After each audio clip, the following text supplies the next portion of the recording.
Football match competition of number 2 Sadbindi village in connection with 74th Independence Day celebrations between young team and old team.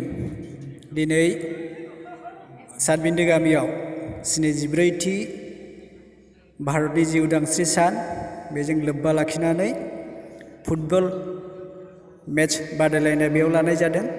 बेनि गेजेरजों सातबिन्दो गामिया रायजो राजाफोरनो message होनो सानदों जे सारा भारतनि जिउ उदांस्रि सान बेजों लोब्बा लाखिनानै गासैबो भारतारिफ्रा जाहाथे गोजोन खौसेथि बिदा फंबाय अनलायनायनि गेजेरजों थांनानै थानो हायो बेखौ हामलायनानै बे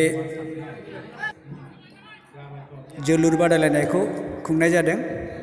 मिजिंथियो रायजो राजाफ्रा जोंनि जि मेसेज बेखौ सारा भारताव गोसारहोगोन बेनो जोंनि हामलायनाय।